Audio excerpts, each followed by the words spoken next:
Welcome to the Explainer. Have you ever wondered how your printer knows which document to print first? Or how a website can possibly handle a million people all trying to buy concert tickets at the exact same second? Well, the answer is a really simple but incredibly powerful idea that honestly brings order to the chaos of our digital lives. All right, so here's our game plan. We're going to start with the art of waiting, something we all know. Then we'll see how that same idea powers the tech you use every single day. From there, we'll look at how the entire internet is basically one giant waiting room, what happens when these systems go wrong, and finally, what the big takeaway is from all this hidden order. To understand one of the most critical concepts in all of computer science, we don't actually have to start with code. Nope, we just need to start with something we've all experienced, probably more than we'd like. Of course, right? We've all been there, waiting for a coffee, stuck at the grocery store, lining up for a movie. We all just get the unspoken rule, don't we? First come, first served. It's just this basic idea of fairness. And it turns out, it's the foundation for how computers manage, well, pretty much everything. And that super simple principle, first come, first served, it's so much more than just a social norm. It's actually the blueprint for a fundamental data structure that organizes countless digital systems. It's basically the digital version of forming a nice, orderly line. So in the world of computer science, this whole waiting in line idea gets a formal name, a queue. And it follows this one simple rule called FIFO, which just stands for first in, first out. It's exactly what it sounds like. The first one in the line is the first one to be served. No cuts, no buts. Just think about your music app for a second. When you add a bunch of songs to your queue, what happens? They line up, one after the other. The app plays the song at the very front of the list, and any new songs you add go to the back. It's a perfect, everyday example of a queue in action. Okay, so let's pull back the curtain and see how this simple idea is secretly working behind the scenes in the technology you use all the time, often in ways you've probably never even thought about. So, have you ever sent like 10 different documents to the printer all at once? Well, you're not actually talking directly to the printer.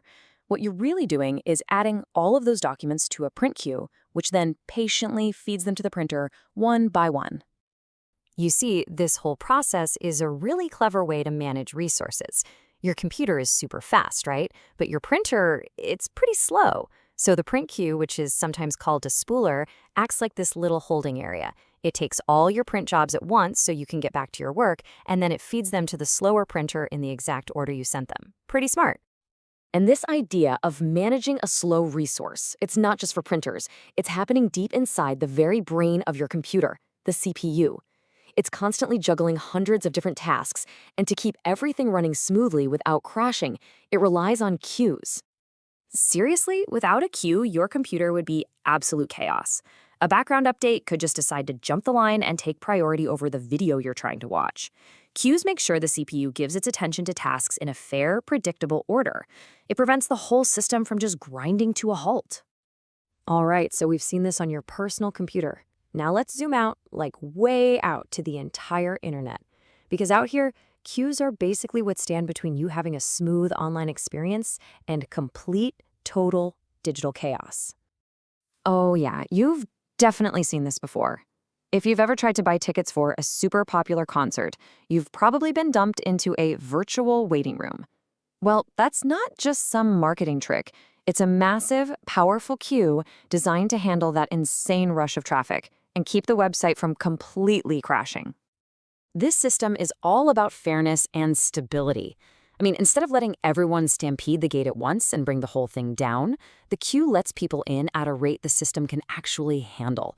It's like a digital bouncer with a velvet rope, making sure everyone gets a fair shot, nice and orderly. But queues on the internet go even deeper than that. Every single thing you do online, sending an email, watching this, whatever, it's all broken down into these tiny little packets of data. And the routers that act like traffic cops for the internet, they are using queues to manage a constant, unbelievable flood of these packets. But here's the thing, not all internet traffic is created equal, right? So a simple first in, first out line isn't always the best way to do things. That's why routers often use what's called priority queuing. Think about it. A video call is super time sensitive. A few seconds of delay and it's basically useless. But a file download, it can wait a little bit longer. So the router puts those video call packets in a high-priority express lane to make sure your call stays perfectly smooth. So you might be thinking, this system sounds perfect. Well, not so fast. Queues are not a magical solution. They're designed to handle backups, and that can lead to some predictable problems. Yep, these are the two classic headaches. An overflow, that's when the line just gets too long. Imagine a coffee shop where people are ordering way faster than the baristas can make drinks. Eventually, that line spills out the door and new customers just have to be turned away. That's an overflow. And an underflow, that's the opposite problem. It's when you try to serve someone, but the line is completely empty. It's an error that basically screams, hey, there's nothing here to process. Okay, so after all that, let's bring it all home. What's the big picture here?